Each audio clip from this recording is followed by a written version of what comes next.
Reciban un saludo fraterno, queridos hermanos y hermanas, bienvenidos a este espacio de oración con la palabra de Dios llamado Lección Divina. Les habla su hermana y amiga Stefania Balota, administradora de este canal Audioteca Católica. Y enos aquí un día más para compartir la Lección Divina, para compartir esta práctica de la meditación de la palabra que nos lleva a la oración, a responderle al Señor con una oración y con nuestro compromiso.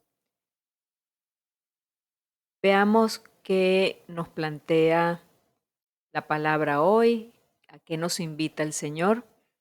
Para los que por primera vez sintonizan el canal y andaban buscando sobre la lección divina, les doy la bienvenida. Les invito a que complementen esta práctica con la parte teórica que he dejado aquí abajo en la casilla de descripciones, el enlace para que puedan entrar y realizar el curso completo de Lección Divina. Es totalmente gratuito, son 6 sencillos videos en donde les explico en profundidad este camino de oración, eh, cuál es cuáles son los basamentos teóricos y por qué la Iglesia lo recomienda. Y bien, ten por favor a la mano tu Biblia, un cuaderno que llamamos el cuaderno espiritual. Busca un lugar tranquilo, apaga todo aquello que te pueda interrumpir y vamos a prestarle mucha atención a esa voz de Dios que nos va a hablar hoy. Antes de comenzar con la oración, te recuerdo lo importante que es tu apoyo. ¿A través de qué? Del me gusta a este video. Así es, con ese me gusta estarás invitando a YouTube a que nos promueva a muchas más personas. Así que muchas gracias por tu apoyo. Vamos a comenzar entonces. En el nombre del Padre, del Hijo y del Espíritu Santo. Amén. Espíritu Santo, ilumina nuestro entendimiento para que al leer o estudiar la Sagrada Escritura sintamos la presencia de Dios Padre que se manifiesta a través de tu palabra. Abre nuestro corazón para darnos cuenta del querer de Dios y la manera de hacerlo realidad en nuestras acciones de cada día. Instrúyenos en tus sendas para que, teniendo en cuenta tu palabra, seamos signos de tu presencia en el mundo. Amén. Primer paso de la lección divina, la lectura. Te invito a abrir tu Biblia en el Evangelio de San Mateo, capítulo 13, versículos 54 al 58. Ya es la parte final de este capítulo 13 y te invito a que vayas siguiendo la lectura desde tu Biblia. Yo voy leyendo en voz alta para que detallemos lo que quiere comunicarnos la palabra hoy. Comencemos. En aquel tiempo Jesús llegó a su tierra y se puso a enseñar a la gente en la sinagoga, de tal forma que todos estaban asombrados y se preguntaban, ¿de dónde ha sacado esa sabiduría y esos poderes milagrosos? ¿Acaso no es este el hijo del carpintero? ¿No se llama María su madre y no son sus hermanos Santiago, José, Simón y Judas? ¿Que no viven entre nosotros todas sus hermanas? ¿De dónde pues ha sacado todas estas cosas? Y se negaban a creer en él. Entonces Jesús les dijo, un profeta no es despreciado más que en su patria y en su casa. Y no hizo muchos milagros allí por la incredulidad de ellos. En este primer paso de la lección divina nos encontramos con esta pregunta. Luego de haber hecho por primera vez la lectura del texto, nos preguntamos, ¿qué dice el texto que acabo de leer? Y es momento de ir al detalle, repasar el texto y detallar versículo por versículo. Entonces vamos a hacerlo juntos. Aquí encontramos los dos detalles que he resaltado en esta lectura, voy a ir profundizando contigo. Entonces, debo comenzar por compartirte que el Evangelio de hoy narra cómo fue la visita de Jesús a Nazaret. Efectivamente, Jesús está visitando Nazaret, su comunidad de origen, su patria. El paso por Nazaret fue doloroso para Jesús. Lo que antes era su comunidad, ahora ha dejado de serlo. Algo cambió. Donde no hay fe, Jesús no puede hacer milagros. Y resaltemos ese detalle en la lectura porque es muy aplicable hoy en día. A veces nos preguntamos, ¿por qué Jesús no hace milagros? ¿Por qué tarda en responder? ¿Por qué si le estoy pidiendo algo, no veo nada? Entonces hoy nos responde Jesús con esta frase. No hizo muchos milagros allí a causa de su falta de fe. Veamos, hice la revisión completa de los versículos desde el 53 realmente hasta el 58, porque toda la lectura en sí abarca esa reacción de la gente de Nazaret ante su visita. Siempre es bueno, por supuesto, volver a la patria, volver a la tierra de donde, la tierra que nos vio nacer, y después de una larga ausencia, Jesús vuelve y como de costumbre, el día sábado, él se fue a la reunión de la comunidad. Jesús, por supuesto, no era coordinador, pero toma la palabra, señal de que las personas podían participar y expresar su opinión. La gente quedó admirada, no entienden la actitud de Jesús y entonces se comienzan a preguntar y vemos allí en la lectura las interrogantes. ¿De dónde le viene a este, esa sabiduría y esos milagros? Jesús, hijo del lugar que ellos conocían desde niño, se preguntaban, ¿cómo es que ahora es tan diferente?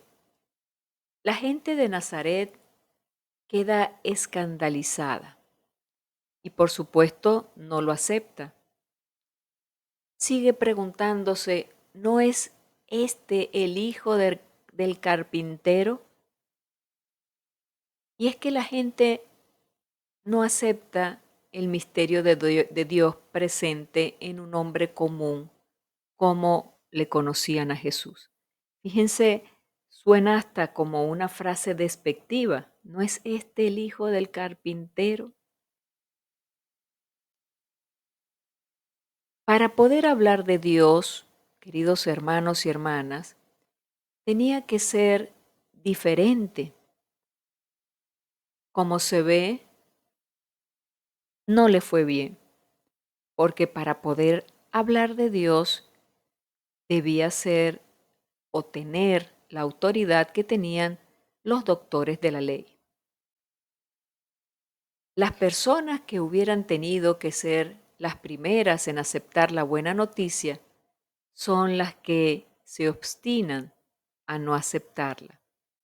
El conflicto no es con los de fuera de casa, sino también con los parientes y con la gente de Nazaret, que es lo más triste.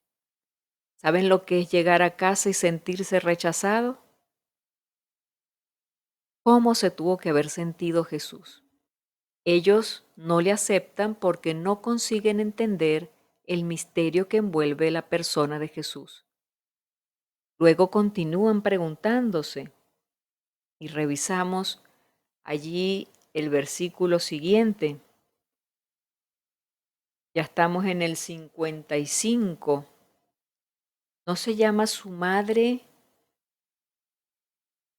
María y sus hermanos Santiago, José, Simón y Judas? ¿Y sus hermanas no están aquí con nosotros? Entonces, ¿de dónde le viene todo esto? No lo podían entender. Y vemos, por supuesto que este es uno de los pasajes bíblicos que se toman los protestantes, los hermanos que nos adversan en, en nuestra fe, que son cristianos pero no aceptan que la Virgen María no tuvo más hijos. Por tanto, se, se aferran a estas afirmaciones donde dicen sus hermanos Santiago, José, Simón y Judas, sus hermanas están con nosotros. Cuando nosotros los católicos sabemos, porque la Iglesia nos los enseña así, que este término hermanos y hermanas era cuando se referían a los parientes. Entonces todos esos parientes estaban ahí y su madre María también. Pero bueno, si nosotros conocemos a su madre y a todos sus parientes, ¿de dónde viene todo esto? No podían entender.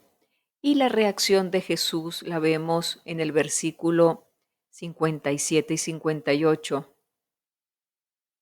Jesús sabe muy bien que nadie es profeta en su tierra. Y dice, un profeta solo en su patria y en su casa carece de prestigio. De hecho, allí donde no hay aceptación, donde no hay fe, no se puede hacer nada. No hay milagros. Los prejuicios lo impiden. Jesús mismo, aun queriendo, no puede hacer nada. Queda asombrado ante la falta de fe. Jesús quiere hacer los milagros. Jesús quiere hacer lo mismo que hacía en las tierras que no era su patria, pero les faltaba fe. Y vemos este último detalle, los hermanos y las hermanas de Jesús. Como les dije, la expresión hermanos de Jesús causa mucha polémica entre católicos y protestantes, basándose en este y otros textos. Los protestantes dicen que Jesús tiene hermanos y hermanas y que María tiene más hijos. Nosotros los católicos decimos que María no tuvo más hijos. ¿Qué pensar de esto?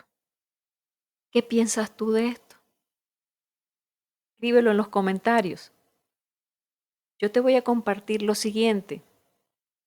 En primer lugar, las dos posiciones, tanto de católicos como de protestantes, ambas tienen argumentos sacados de la Biblia y de la tradición, por supuesto de sus respectivas iglesias.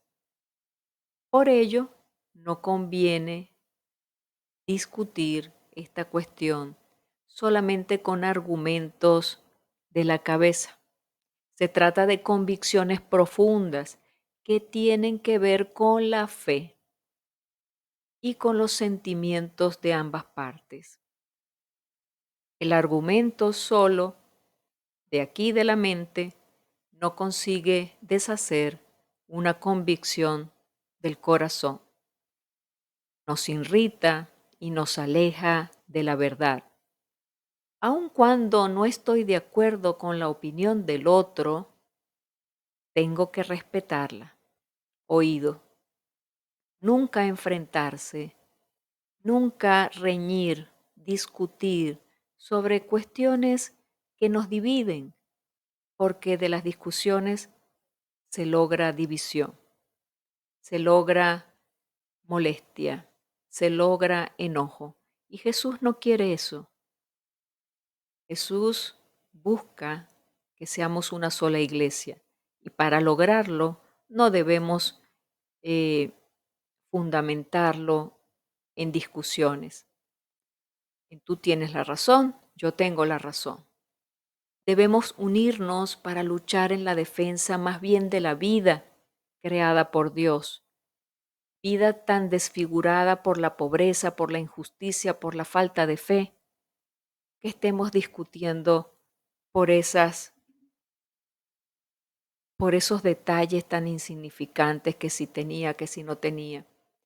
Deberíamos recordar algunas otras frases de Jesús. He venido para que todos tengan vida y vida en abundancia, que todos sean uno para que el mundo crea que tú, Padre, me has enviado.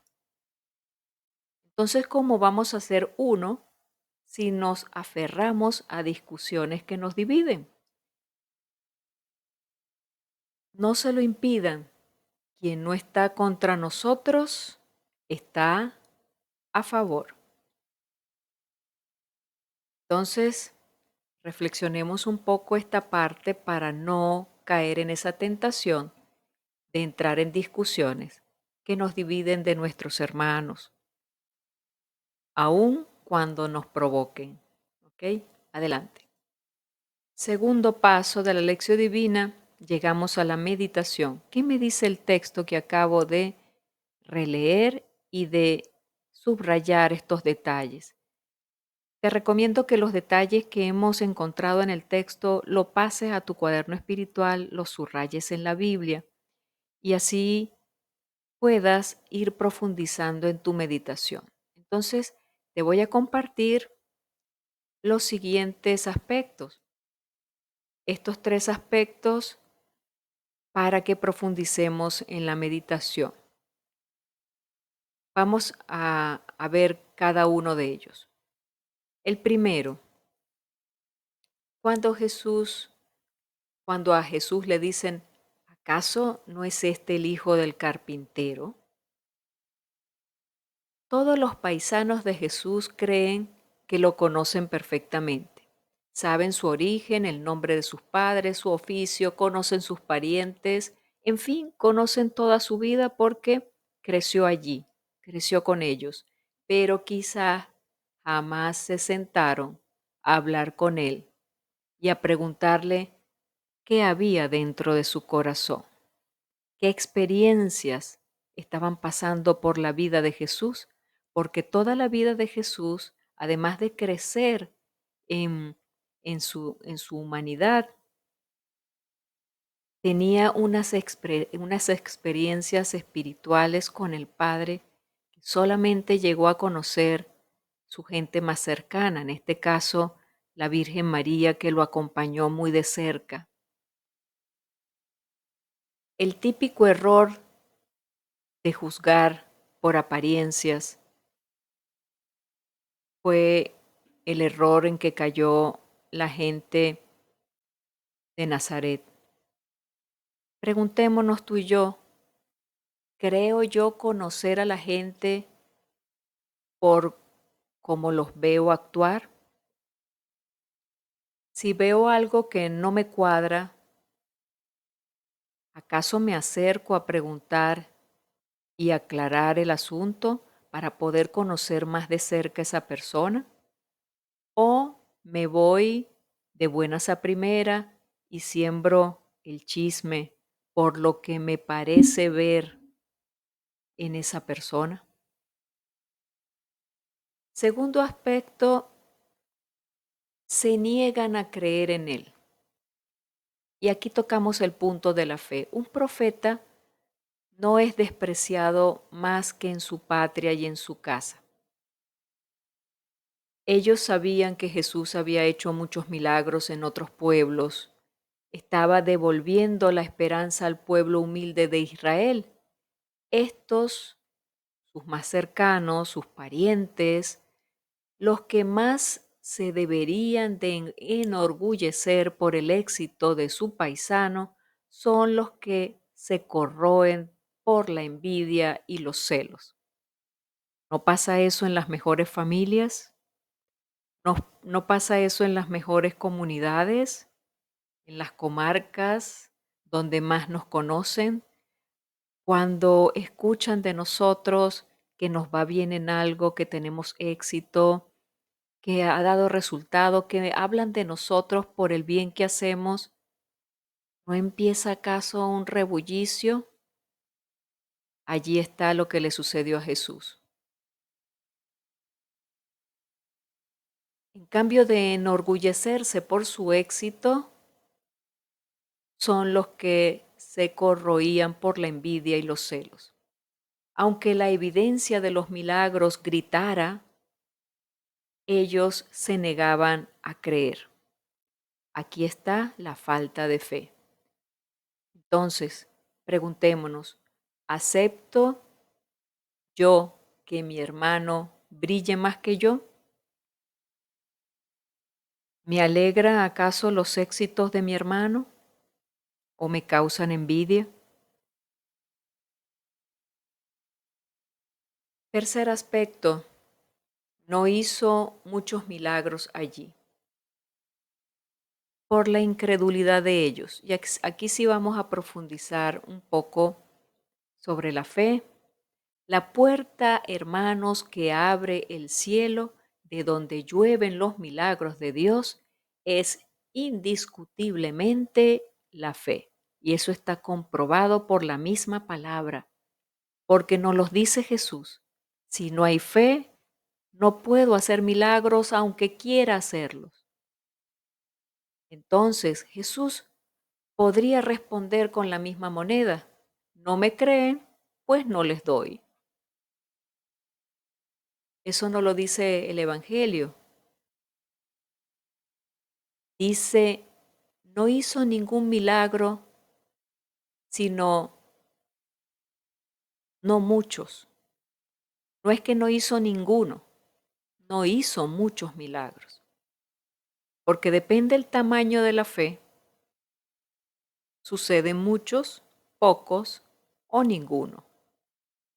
Es que el corazón de Jesús es más grande que el rechazo que él recibe.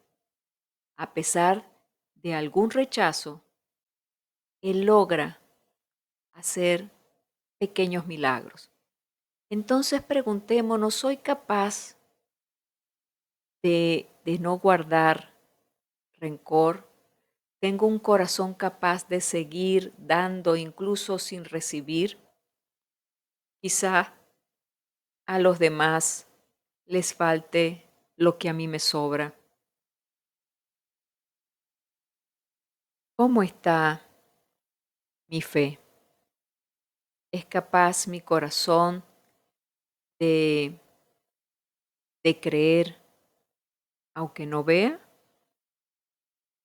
Te invito a que oremos, hermanos. Tercer paso de la lección divina, la oración. Es momento de responderle al Señor con nuestra oración. Te invito a que te unas a mí, a que cierres tus ojos y que le respondamos al Señor con la oración. ¿Qué me hace decir el texto? Padre bueno, que jamás juzgue a nadie por apariencias, que tenga un corazón dispuesto y abierto a las necesidades de todos, que no me cierre al que me parece antipático, alejado o serio, que el rechazo no endurezca mi corazón. Ayúdame a hacer siempre el bien a todos sin distinción. Te lo pido en nombre de Cristo Jesús. Amén. ¿Y a ti? ¿Qué oración te ha salido de tu corazón? Anótala en tu cuaderno y si quieres compártela abajo en los comentarios. Cuarto paso de la lección divina. Es momento del propósito, del compromiso, de llevar a la acción, a la práctica, lo que la palabra nos ha tocado hoy. Nos ha llamado la atención. Dios nos ha hablado a través de su palabra y nos está invitando a algo. Y es momento de preguntarnos a qué me invita Jesús con este evangelio de hoy. tal vez a que tenga más fe para que Él pueda obrar milagros en mi vida, a que no esté juzgando por apariencias, tal vez a que sea más receptivo, más receptiva con las demás personas, que no las etiquete.